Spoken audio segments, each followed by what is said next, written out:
नमस्कार शेतकरी मित्रांनो, आजच्या या व्हिडिओमध्ये थोडक्यात पण दिलासादायक माहितीचा आज आपण वेगवान आढावा घेणार आहोत। बंधूंनो, जालना जिल्ह्यातील बऱ्याच भागामध्ये आज काही ठिकाणी सतत सुरत असलेल्या भागांना चांगला दिलासा मिळणार आहे। ज्या ठिकाणी पेनवणीपेक्षा अधिक पाऊस झालाय त्या भागांना आज जोरदार सरींची देखील शक्यता दाट दिसते। मागील 3 ते 4 दिवसापासून सतत सांगितलेली 8, 9 आणि 10 तारखेला या भागातला बदल तुम्हाला पाहायला मिळणार आहे।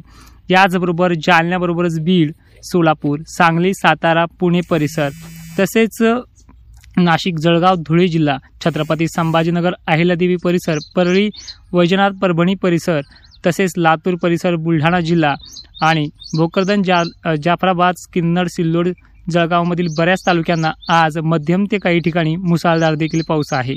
जालन्यातील घनसावंगी, अंबड तसेच कुंभार, पिंपळगाव, आष्टी, सेलू, परतूर तालुका, अंबड बरोबरच मंठा, वाटूर, रामगव्हाण, रांजणी परिसर या भागांना सुद्धा मुसळधार सरींची शक्यता आहे।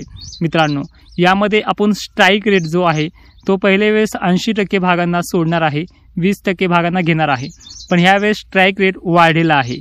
यामध्ये जो 30% ते 40% गाव सुटू शकतात ते 60% गाव घेण्याची शक्यता देखील दाट आहे। ज्या ठिकाणी चांदणीत भरी पाऊस झाला आहे त्या ठिकाणी सुद्धा आज चांगल्या सरींची शक्यता आहे। बुलढाणा जिल्ह्यातील देऊळगाव राजा, चिखली, खामगाव, लोणार परिसर, मेहकर परिसर तसेच शेगाव पट्टा, अकोला पट्टा, वाशिमपर्यंत ह्या पावसाची मजल असणार आहे। याचबरोबर जे काही उर्वरित भाग आहेत अहिल्यादेवी नगरमधले पाथर्डी परिसर, शेवगाव, राहता, राहुरी, देवळा, नाशिकचा हा पट्टा असेल आणि इगतपुरी, चांगतपुरी परिसरसुद्धा यामध्ये घेतला जाईल। सटाणा मार्गे हा पाऊस धुळे, मालेगाव, साक्री तसेच आणखीन शिरपूर भाग असे भाग आहे, शहादा, नंदुरबार याही भागात याचा जोर वाढणार आहे। मित्रांनो, सविस्तर तालुक्यानुसार आपण लाईव्हमध्ये घेतच असतो, त्यामुळे आजच्या याला व्हिडिओमध्ये थोडक्यात माहिती देणार आहोत। धाराशिवमध्ये सुद्धा आज बऱ्याच ठिकाणी सरींची शक्यता दाट आहे। माजलगाव, वडवणी परिसरसुद्धा बीड जिल्ह्यातला हा घेणार आहे।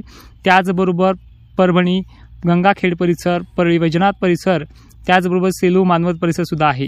हिंगोलीमध्ये सुद्धा बऱ्याच ठिकाणी आज दमदार हजेरी लावणार आहे। संध्याकाळपर्यंत ही मजल होऊ शकते।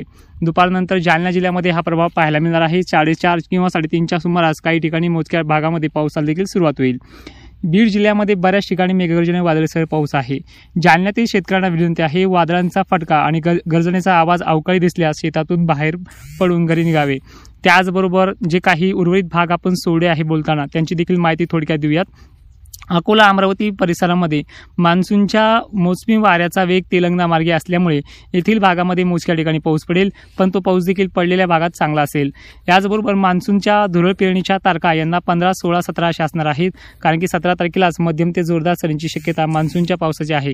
यामध्ये एकही भाग सोडणार नाहीये। 18 तारखेला सोडलेल्या भागामध्ये पुन्हा हजेरी लावणार आहे। जालन्यामध्ये सुद्धा मान्सूनचा पाऊस हा 18 तारखेनंतरच दाखल होईल। 18 तारखेला सुद्धा दमदार हजेरी लावणार आहे। पेरणीची घाई करू नका, चांगला मुसळधार पाऊस झाल्यास पेरणी करावी। दुपारनंतर जालन्यामध्ये हजेरी जोरदार स्वरूपात सुद्धा सुरू राहील। त्याचबरोबर थोडक्यात व्हिडिओमध्ये एवढंच, पण हा व्हिडिओ सर्व शेतकऱ्यांना पाठवायचा आहे। पाठवल्याच्या नंतर आपल्या लाईव्हला देखील संध्याकाळी हजर राहायचं आहे। मित्रांनो, राज्यात मान्सून हा 18 तारखेनंतर असला तरी तो दमदार हजेरी लावणार आहे। त्यामुळे ज्या ठिकाणी चांदणभरी पाऊस पडलाय त्यांना धुरळ पेरणीचा वेग घाई करू नये। त्यामुळे 18 तारखेला धुरळ पेरणीसाठी योग्य दिवस असणार आहे। त्याचबरोबर ह्या व्हिडिओला सर्व शेतकऱ्यांकडे